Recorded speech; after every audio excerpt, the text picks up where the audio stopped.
diz assim: assim Salomão acabou a casa do Senhor e a casa do rei. Tudo quanto Salomão intentou fazer na casa do Senhor e na sua casa, prosperamente o efetuou. De noite apareceu o Senhor a Salomão e lhe disse: ouvi a tua oração e escolhi para mim este lugar, aleluia, para a casa de sacrifício.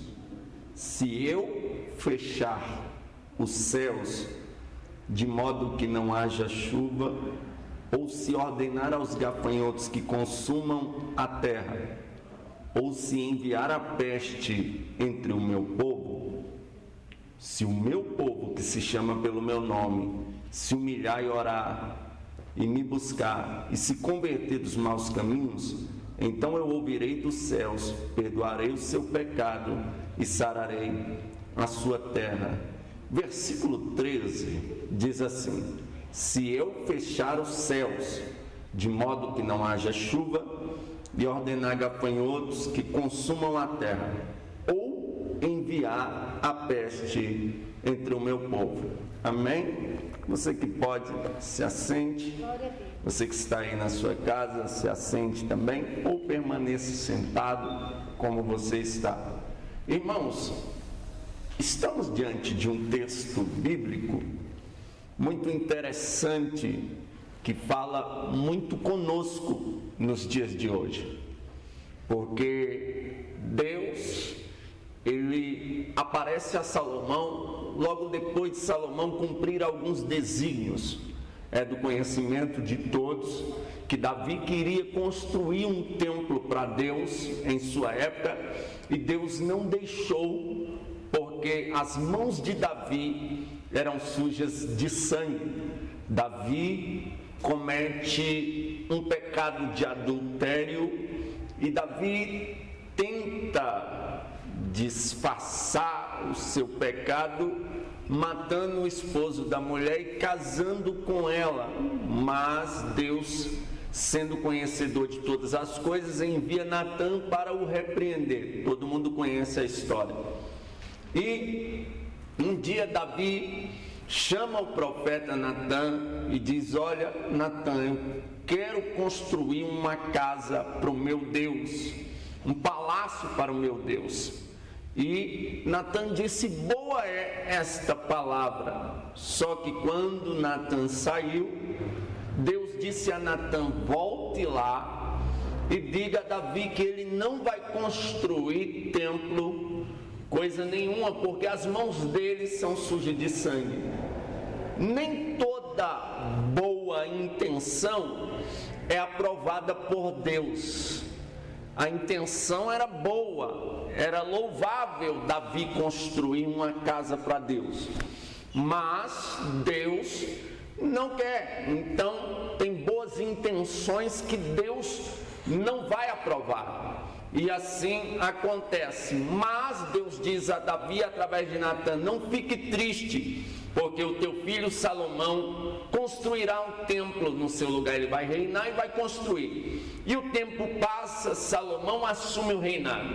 E quando Salomão vai reinar, o Senhor aparece a ele e pergunta: Salomão, o que tu queres que eu te faça? Salomão disse: olha, Deus, eu quero sabedoria para prudentemente eu conduzir o teu povo. Deus olha para Salomão e diz: por quanto tu não me pediste ouro, tu não me pediste prata, mas me pediste sabedoria. Além de sabedoria, eu vou te dar ouro, eu vou te dar prata, e o seu governo não haverá guerra, será um governo de paz. E assim acontece. Salomão está reinando, Salomão está governando, a sua sabedoria é tão tremenda que chama a atenção de nações. A rainha de Sabá vem, traz alguns enigmas para que Salomão resolva. Dentre eles, um dos mais conhecidos que todo mundo conhece, ela pega uma flor idêntica a uma outra flor, uma artificial e uma original, e pergunta a Salomão: qual destas é é a flor original. E Salomão dá um jeito ali de mostrar para ela qual é a flor original, e ela fica encantada, e ela vê outros feitos, outros enigmas, e toda a sabedoria de Salomão, e ela disse: não me contaram nem a metade do que realmente é. Só que Salomão agora vai cumprir o que foi profetizado por Natã. Ele vai construir um templo para Deus, e quando ele começa a construir esse templo para Deus, ele chama Hiram. O rei Hiram era amigo de Davi, ajudou Davi a construir o palácio real.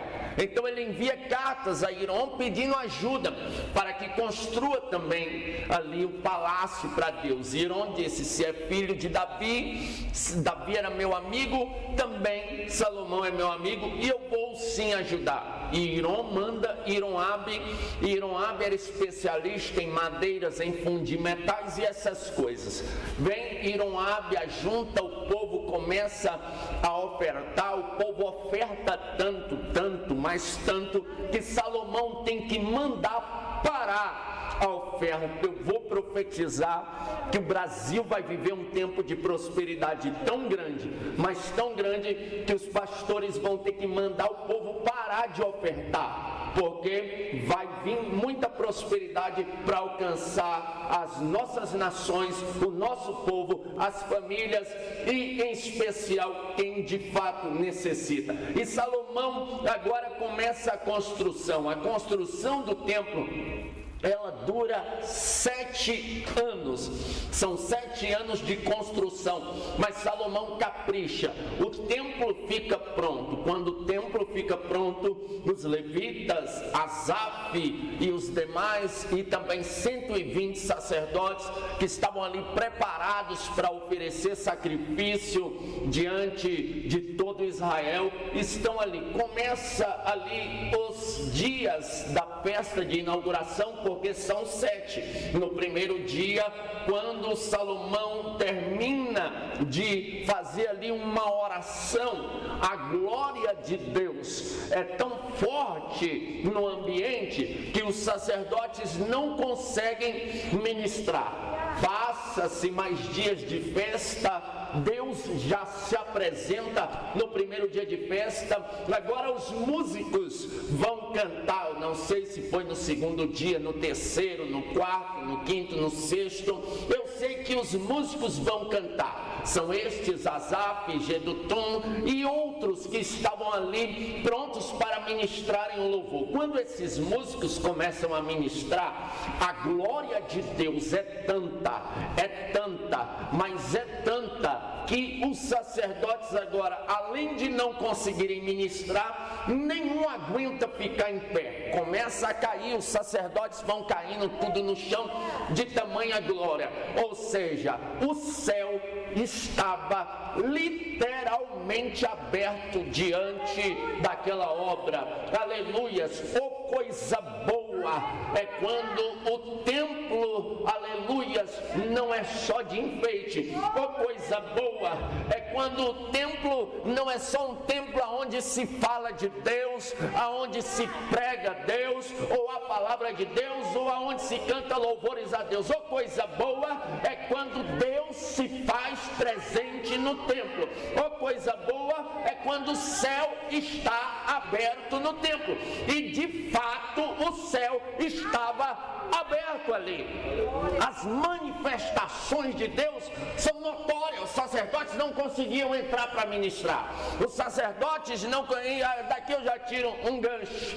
Nada além da glória de Deus pode impedir a ministração.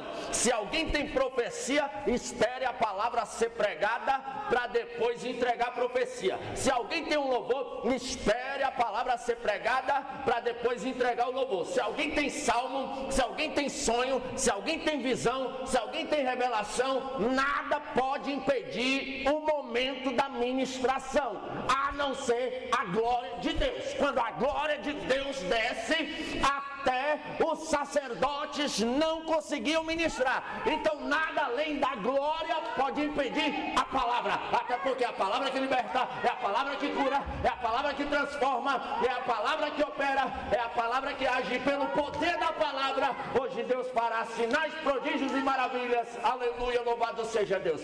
Olha só que interessante, o céu está aberto.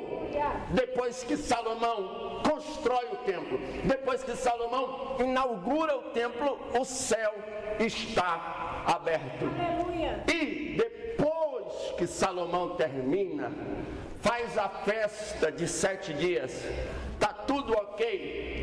Deus agora, nos versículos que nós lemos, aparece para Salomão em sonhos e diz: olha, eu escolhi este lugar como casa de oração, eu santifiquei esse lugar. Ou seja, Deus queria dizer: eu estou presente no meio de vocês, o céu está aberto no meio de vocês.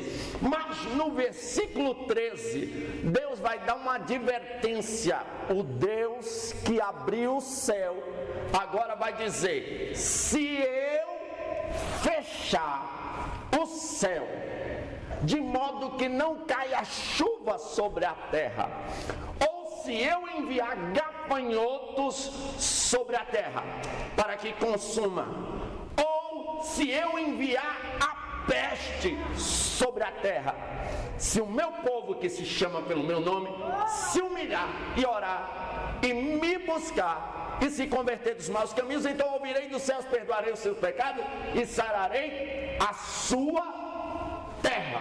Entenda, Deus está dizendo, já na parte A do versículo 13, se eu fechar o céu, o Deus que abriu o céu diante do templo de Salomão, está dizendo que também fecha. Ou seja, o Deus que abre, ele fecha. E o que Deus abre, ninguém fecha. E o que Deus fecha, ninguém abre. Deus está dizendo que ele, além de abrir o céu, ele também fecha o céu. Coisa boa é quando nós vamos em um culto. Um exemplo, tem dias que a minha esposa não pode me acompanhar ao culto, tem dia que eu não consigo acompanhar ela. Quando um dos dois chega em casa, e aí, como foi o culto? É tão lindo, é tão bom quando a gente pode encher a boca e dizer: o culto foi maravilhoso, o céu estava aberto. Aleluia. Só que eu não sou hipócrita, nem todos os cultos o céu está aberto. Não é em todas as igrejas que o céu está aberto. Tem lugares que só vivem de fama, de títulos, porque o céu já se fechou faz tempo, mas graças a Deus que aqui o céu ainda está aberto, porque eu sinto a presença eterna do Deus Todo-Poderoso, Criador dos céus e da terra, e eu acredito que você também está sentindo. Ou seja, louvamos a Deus porque o céu aqui está aberto, mas o Deus que abre o céu, ele também fecha. Agora, por que Deus fecha? Olha só o versículo 13. Se eu fechar, quem está falando isso é Deus. Se eu fechar o céu de forma que não caia chuva sobre a terra, ou se eu enviar gafanhotos para consumir a terra, ou se eu enviar a peste sobre a terra, 3 sinais de céu fechado: não ter chuva, gafanhotos consumindo a terra e peste sobre a terra.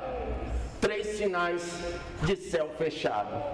Graças a Deus, nós estamos tendo um ótimo período de chuva sobre o Brasil, sobre a nação brasileira. Mas existe algo que me preocupa, eu vi uma matéria há alguns meses de gafanhotos. Tem uma nação aqui fora do Brasil invadindo várias lavouras, muitos gafanhotos mesmo. E esses dias atrás eu vi um vídeo que esses gafanhotos chegaram no Brasil. E Deus estava dizendo: se eu fechar o céu de forma que não chova, ou se eu enviar gafanhotos, praga de gafanhotos, é sinal que Deus está fechando o céu no lugar onde Ele manda essa praga. Outro sinal, ou se eu enviar a peste sobre a terra. A peste não está só no Brasil, a peste está de nível mundial. É interessante saber que na nação de Israel, essa praga do coronavírus, essa peste não chegou ainda. Isso é interessante, aleluias, não chegou e eu espero que não chegue. Nós abençoamos Israel, porque quem abençoar Israel vai ser abençoado. Mas essa praga veio sobre a terra e essa praga chegou no Brasil, a peste. Ou seja, será que Deus não fechou o céu, aleluia, e enviou a peste sobre a terra? Agora no versículo 14 está aqui o antídoto para essas coisas. Se o meu povo, que se chama pelo meu nome, se humilhar e orar e me buscar e se converter dos seus maus caminhos. Se Deus está dizendo que essas três coisas fará com que Ele abra o céu de novo, fará com que Ele cure de novo, isso significa que a ausência dessas quatro coisas, humilhação, oração, falta de busca e pecado, faz com que Deus envie gafanhotos, faz com que Deus cesse a chuva e faz com que Deus envie a peste sobre a terra.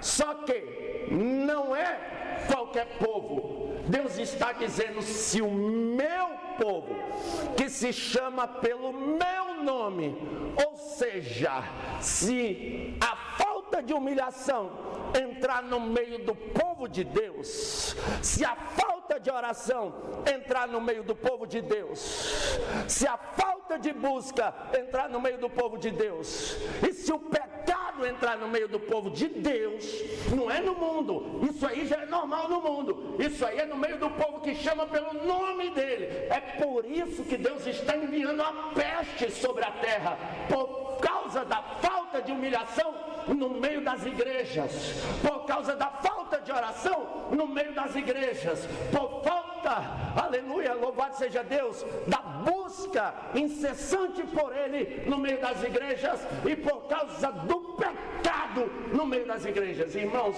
eu vejo esse mover de Deus mundial como um limite de Deus. Deus já estava por aqui com a bagunça que estava acontecendo no meio do povo que chama pelo nome dele. É por isso que ele enviou a peste sobre a terra. Aleluias. A primeira coisa que irrita Deus, olha só, se o meu povo que se chama pelo meu nome se humilhar, falta de humilhação, ou seja, a soberba, a arrogância, o orgulho, aleluias, o orgulho próprio. Os homens estão, alguns deles, eu não estou generalizando, muitos são os filhos de Israel, semelhante à areia da praia, mas só o remanescente será salvo. O remanescente está inabalável, o remanescente, aleluia, tem preservado aquilo que Deus tem lhes dado. Mas no meio do povo de Deus tem um povo que estão se achando que são deuses. Aleluia. Antigamente idolatrado era só cantores do mundo. Hoje nós estamos sendo obrigados a ver em algumas igrejas cantores sendo idolatrados. Eu estava em um determinado congresso de jovens pregando, quando uma banda, que eu não vou dizer o nome por ética, começou a cantar. As meninas correram para frente e começaram a gritar igual as meninas do mundo gritam para cantores do mundo. Eu fiquei horrorizado. Você convida um cantor hoje você tem que pagar cachê caro, você tem que buscar com carro de luxo, tem que ter um hotel que me comporta e tem que ter um absurdo de dinheiro. Peraí, aleluia, estão achando que são o quê? Precisam aprender com Jesus. Jesus disse: olha, quando vocês forem, vão de 2 em 2, na casa que vocês entrar, fiquem lá até o dia de sair. O que vos colocar na mesa não é o que eu escolho, não é o restaurante de luxo, não é o que vos colocar na mesa comer. Isso é evangelho. Passou disso aí, é a soberba tomando de conta da idolatria que estão fazendo com os servos de Deus, que não eram para ser idolatrados, mas estão sendo. Pregadores hoje, me desculpe a expressão, não estou aqui falando mal de pregador, porque eu sou pregador, e pregador é por pregador, defino minha classe, mas isso é um absurdo. Ligar com um pregador hoje, tem que depositar 3 mil antes e 3 mil 10 dias antes do evento acontecer. É isso que estamos vendo por aí. Tem que ter hotel que me comporte. Ou seja, a humildade fugiu, a soberba tomou de conta, o orgulho tomou de conta. Mas eu vejo Deus movendo, rebacante, orabaia, séria. Porque se o povo que chama pelo meu nome se humilhar, é aí que essa peste vai embora.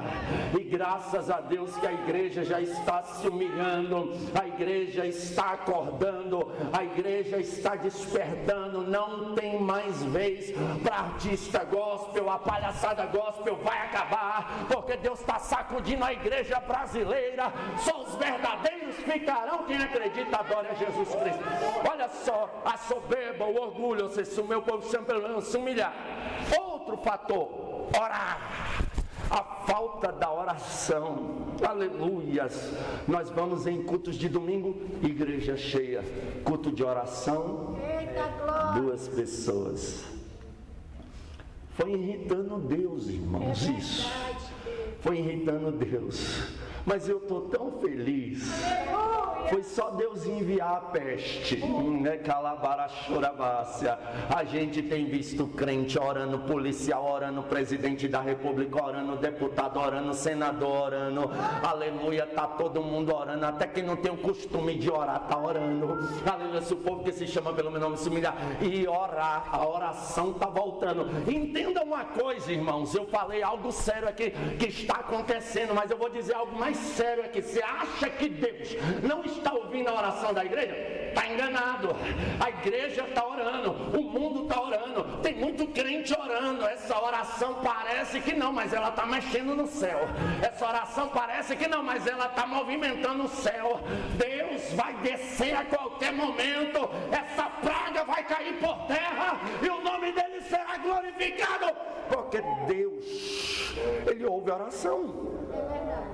O que ele disse? Meus ouvidos não estão agravados para que eu não possa ouvir. A oração está subindo, a igreja está orando. Nós já oramos aqui hoje. Tem gente orando em todo lugar do Brasil e do mundo nessa hora. Tem muita gente orando, as pessoas estão orando, as pessoas estão clamando. E essa oração vai fazer Deus enviar essa peste para bem longe, vai fazer Deus sarar a nossa terra. Continue orando, você que está em casa, continue orando, você que está me assistindo, continue orando, você que vai me assistir, continue orando, não pare de orar, ainda que pareça que não está acontecendo nada, mas a igreja está orando e Deus vai se levantar. Rabacandarácia, entenda, aleluia. Nós estamos vendo pessoas estão ficando desempregadas por causa dessa peste, pessoas estão passando fome por causa dessa peste, pessoas estão sendo demitidas por causa dessa peste, pessoas estão necessitadas por causa dessa peste, mas Deus se colocará de pé por causa da opressão que se faz ao pobre e por causa do gemido do necessitado. A oração da igreja está movendo o céu e a terra. Continue orando, continue buscando, continue clamando. A sua oração não será em vão. Quando nós menos esperar, nós vamos ver o mover de Deus. Amém, Jesus. Ore ainda que tu não creia, mas ore. Por que, pregador?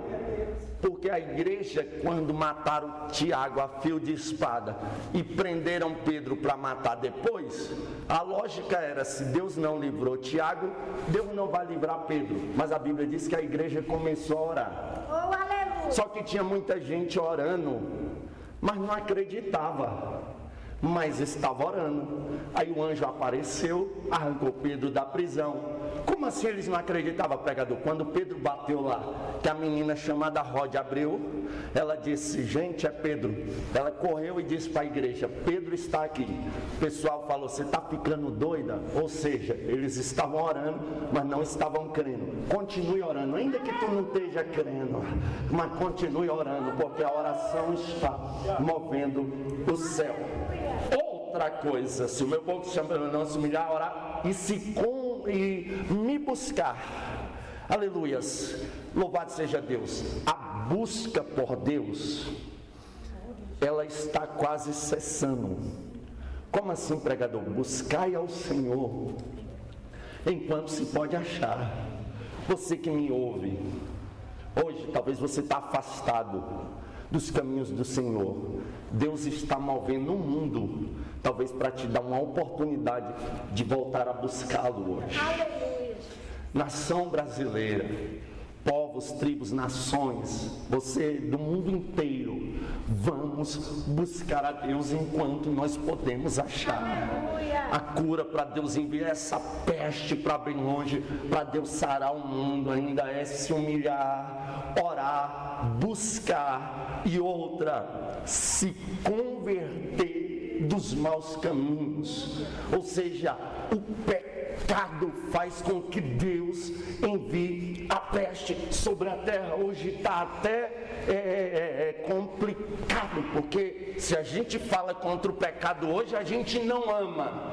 Aí tem que abraçar o pecador, tem que amar o pecador. Não adianta eu ficar abraçando o pecador, amando o pecador, dando presente para o pecador e Jesus voltar e o pecador ficar com o seu pecado.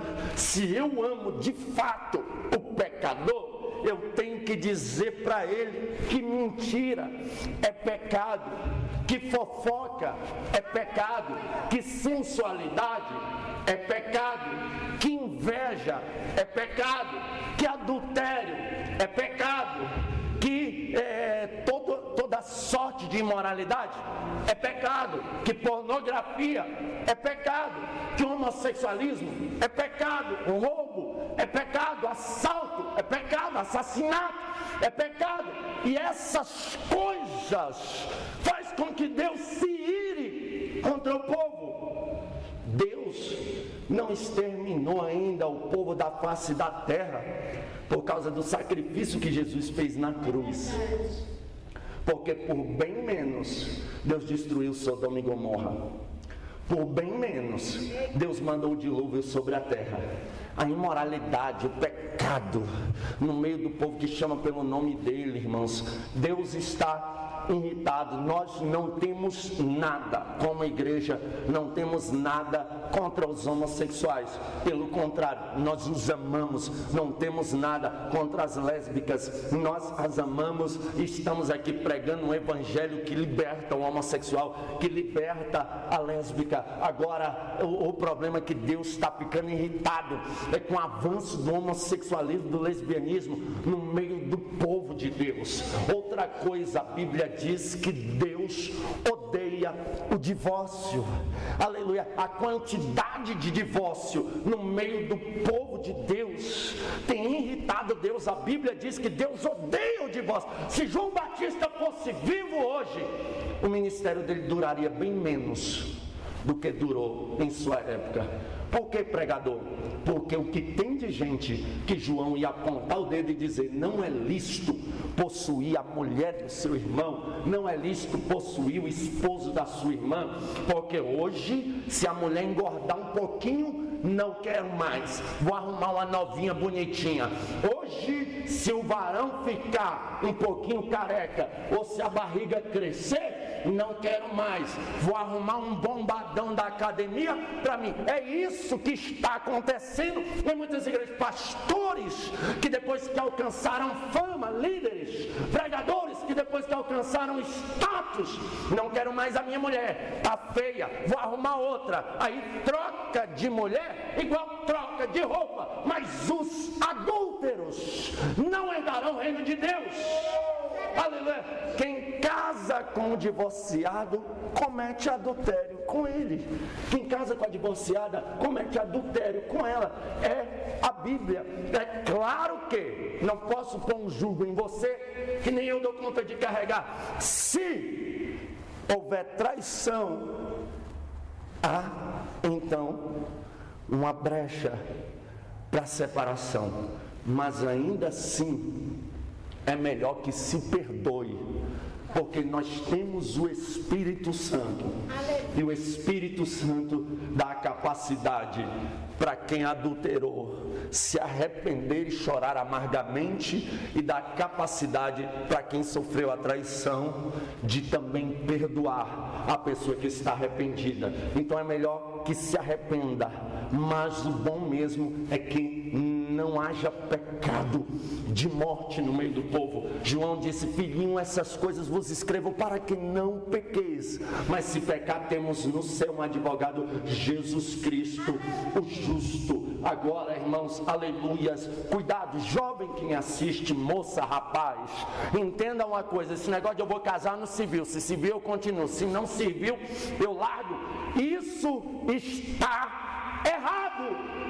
Não existe separação para cristão. Eu tenho que me casar e é até que a morte o separe. Deus disse em sua palavra: eu fui testemunha entre ti e a mulher da tua mocidade. Passou daí, já era. Mas a abominação está tomando de conta.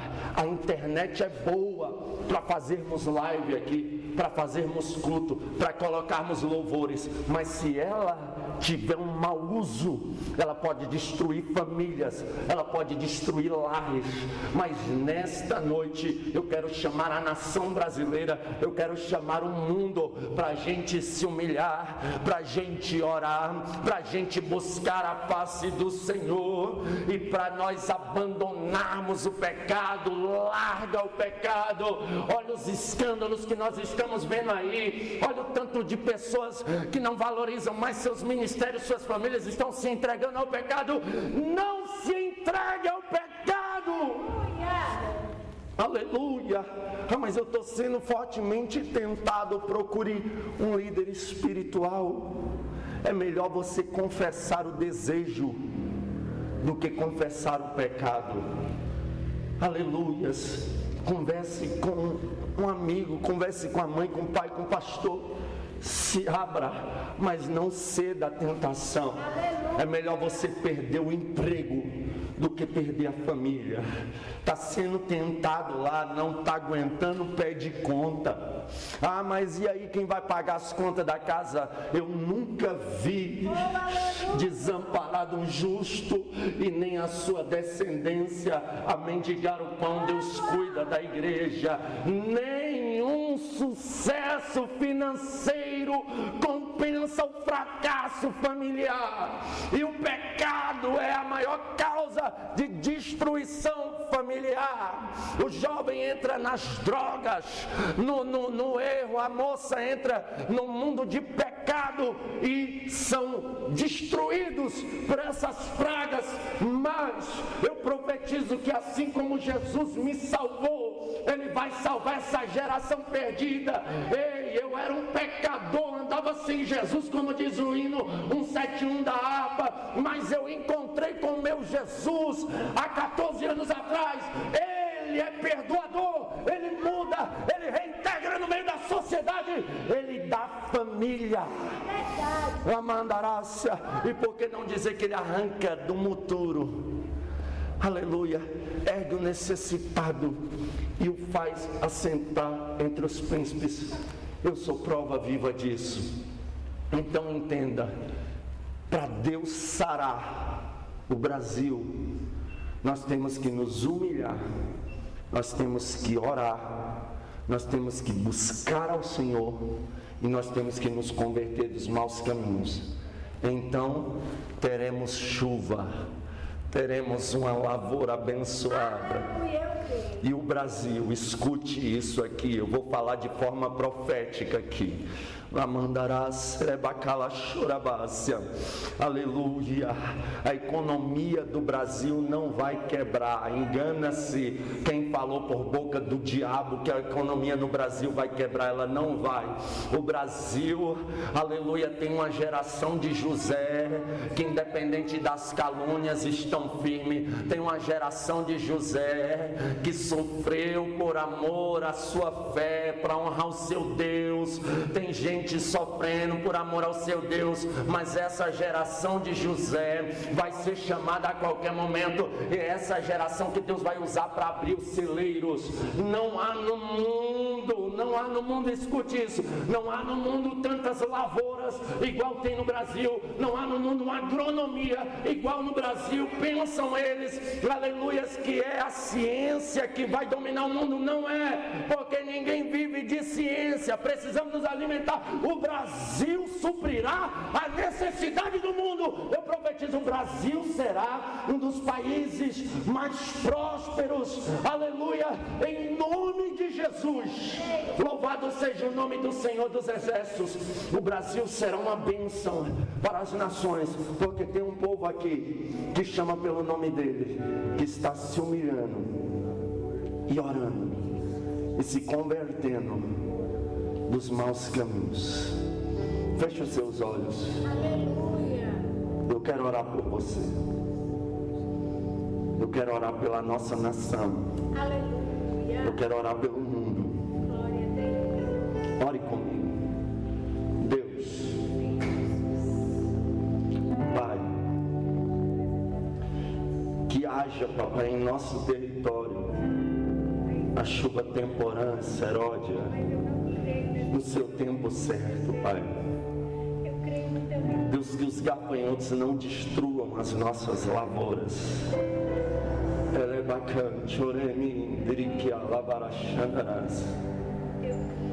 Deus, que a peste não destrua as famílias. Deus, nós repreendemos o espírito da morte que veio acompanhado com essa peste chamada coronavírus, com as demais pestes, H1N1, malária e outras pestes que estão matando muito também. A dengue, não pararam de matar, estão matando, mas nós repreendemos, Deus. Envia vida para o teu povo, Papai. Envia vida para o teu povo, Jesus. Vida com abundância para o teu povo, Deus. Que nós venhamos, Papai, ser fartos em anos, Papai. Deus, guarda a tua igreja, Papai. Protege a tua igreja. A tua palavra diz que o Senhor será como um muro de fogo em volta do seu povo. Cerca a tua igreja, Papai. Quando eu falo de igreja, não falo desse templo feito por mãos humanas. Falo dos teus servos, das tuas servas que me ouvem agora, Papai, ou que não me ouvem agora, Papai, mas são teus servos e tuas servas. Começa a cercar as famílias, cerca os lares. Nenhum mal nos suceda, nem praga alguma chegue sobre as nossas tendas. Papai, guarda os políticos da nação brasileira. Levanta homens sinceros, levanta homens íntegros, livra-os da corrupção. Papai querido, Papai amado, que o Brasil, que o mundo se humilhe, ore, te busque, se converta, ó Deus, a ti. Papai querido, que o Evangelho alcance nações, vidas, Deus, que o sacrifício de Cristo